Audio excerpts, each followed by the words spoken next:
वालेकुम my YouTube student, welcome to my channel. I hope आप लोग ठीक होंगे। आज हम एम्पिरिकल फार्मूला के बारे में डिस्कस करने वाले हैं।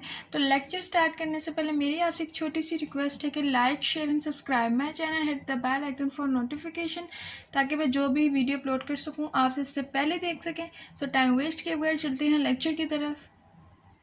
फर्स्ट है हमारे पास definition. It is the simplest whole number ratio of atoms present in a compound are called empirical formula. Example है हमारे पास glucose and benzene. First word है जो मेन वर्ड है जिनके बारे में आपको पता होना चाहिए वो है रेशियो। अच्छा, अब ये सिंपलेस्ट होल नंबर रेशियो का क्या मतलब है? एग्जाम्पल ले लेते हैं। रेशियो की पहले बात करते हैं। हम एग्जाम्पल ले लेते हैं सिलिकॉन। ठीक है, सिलिकॉन इसको कहते हैं सिलिकॉन डाइऑक्साइड। ठीक है, ये क्या है हमारे पास? Silicon dioxide. अब सिलिकॉन का हो गया 1, ऑक्सीजन क्या है 2। ये क्या है? ये हमारे पास है सिलिकॉन डाइऑक्साइड की सिंपलेस्ट होल नंबर रेशियो। ठीक है, ये है हमारे पास simplest whole number ratio present in a compound, जो कि एक कंपाउंड में मौजूद हो। अच्छा, अब आगे है हमारे पास ग्लूकोज। अब इसकी क्या रेशियो होगी? इसकी रेशियो होगी 6, 12, 6। इसकी क्या रेशियो होगी? इसकी होगी 6 मीन्स 1 and 1। ये क्या है? ये हमारे पास है simplest whole number ratio. Okay, हमारे पास empirical formula of covalent compound. It is this simplest, बिल्कुल एज इट इज डेफिनेशन है, बस इसमें इन्होंने ऐड कर दिया ऑफ ईच एलिमेंट।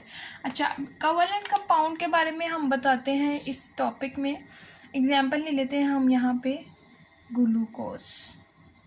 इसमें भी हमने क्या बताना है? Simplest whole number ratio of atom of each element present in a compound.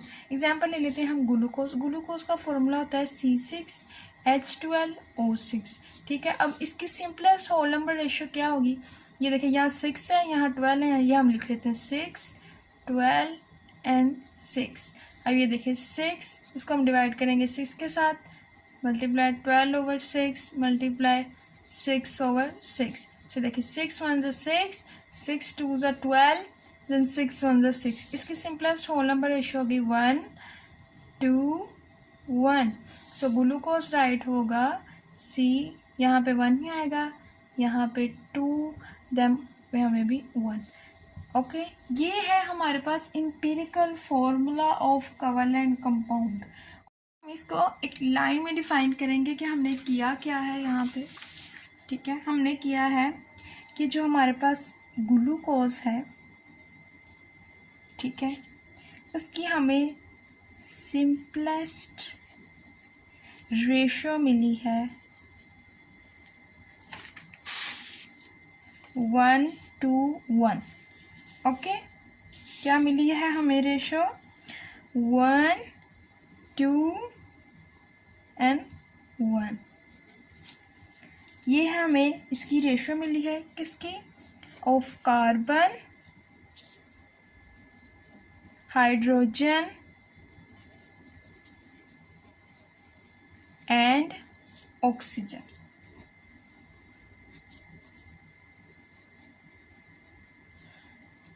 Representatively. Hence, its empirical formula is, इसका empirical formula क्या बनेगा जो हमने यहाँ पे बनाया है? C,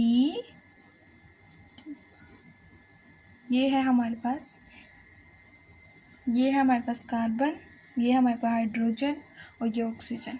अब यहाँ 6 क्यों नहीं है, 12 क्यों नहीं है, 6 क्यों नहीं है? इसलिए नहीं है क्योंकि हमने इसकी सिंपलेस्ट होल नंबर रेशियो ही लिखी है। हमारे पास empirical formula of ionic compound. इसका मतलब ये है कि हमने empirical formula of ionic compound की डेफिनेशन लिखनी है, इसकी एग्जांपल लिखनी है और फार्मूला यूनिट को भी डिफाइन करना है। सो फर्स्ट हम इसकी डेफिनेशन की तरफ जाते हैं। The ionic compound exist in 3 dimensional network form. 3 dimensional network form का इसका क्या मतलब है? एग्जाम्पल ले लेते हैं हम। ये है हमारे पास आयनिक कंपाउंड, इसको कहते हैं कॉमन सोल्ट और इसको रियल नेम इसका ये होता है सोडियम, ये होता है क्लोराइड। सोडियम क्लोराइड से मिलके हमें NaCl मिलता है। सोडियम और क्लोराइड मिलकर सोडियम क्लोराइड बनाती हैं। अच्छा, ये होता है क्रिस्टलेटिक फॉर्म में, इनकी एक कंप्लीट सीरीज़ होती है, लेकिन अगर आप इनको देखने में ये 3 डायमेंशनल में नज़र आते हैं लाइक दिस। ठीक है, ये 3 डायमेंशनल क्रिस्टलेटिक फॉर्म में होते हैं, लेकिन अगर आप देखें ना तो इनका फेस ऐसा लग रहा होता है कि ये 3 डायमेंशन में डिवाइड हुए हैं, लेकिन इनकी एक कंप्लीट सीरीज़ होती है, ये क्रिस्टलेटिक फॉर्म में होते हैं, सॉलिड फॉर्म में होते हैं। Okay, each ion is surrounded by oppositely charged ion. इसका मतलब ये है कि सोडियम पे होता है पॉजिटिव, क्लोराइड पे होता है नेगेटिव। तो पता है क्या होता है, यहाँ होता है सोडियम पे होता है पॉजिटिव, क्लोराइड पे होता है नेगेटिव। अब इस पे है नेगेटिव, इस पे है पॉजिटिव, इसके जो नेगेटिव आयन्स है ना वो इसके सराउंड चले जाएंगे। ठीक है, इसके पॉजिटिव हैं, पॉजिटिव सराउंड करने लग जाएंगे क्लोराइड के।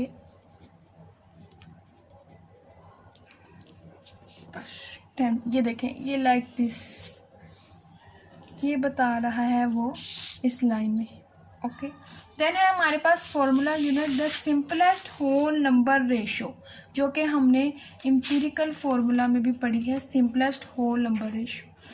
ठीक है, of ions as present in a ionic compound. इसका क्या मतलब है, ले लेते हैं for example formula unit of sodium chloride. आपकी बुक में सोडियम क्लोराइड नहीं लिखा, कॉमन सॉल्ट लिखा है, इसलिए मैंने आपको समझ आया इसलिए मैंने सोडियम क्लोराइड लिखा है। Consist of 1 Na and 1 of chloride. Na means sodium and 1 chloride, इस पे नेगेटिव इस पे पॉजिटिव आइंस, एंड इट्स इनका एम्पिरिकल फॉर्मूला होगा NaCl। तो ये था आज का लेक्चर। आई होप आप लोग को लेक्चर समझ आया होगा। अच्छा, इम्पिरिकल फार्मूला ज़्यादातर मीन्स 40 to 50% आता है शॉर्ट में, और लॉन्ग में इम्पिरिकल फार्मूला मॉलिक्यूलर फार्मूला का डिफरेंस भी आया हुआ है, और इम्पिरिकल फार्मूला को भी डिफाइन करने के लिए कहा गया हुआ है about covalent compound, with covalent compound and ionic compound. ये लॉन्ग में भी मुश्किल से 20% आता है, लेकिन शॉर्ट में ये 50 to 60% आता है। तो आप लोगों को अगर लेक्चर समझ आया है तो मुझे कमेंट सेक्शन में ज़रूर बताएं, अगर नहीं आया तो भी बताएं, कोई बात नहीं, मैं इसी टॉपिक पे दोबारा भी वीडियो अपलोड कर दूंगी, कोई मसला नहीं है। सो मिलते हैं नेक्स्ट वीडियो में, तब तक के लिए अपना बहुत ख्याल रखें। अल्लाह हाफ़िज़।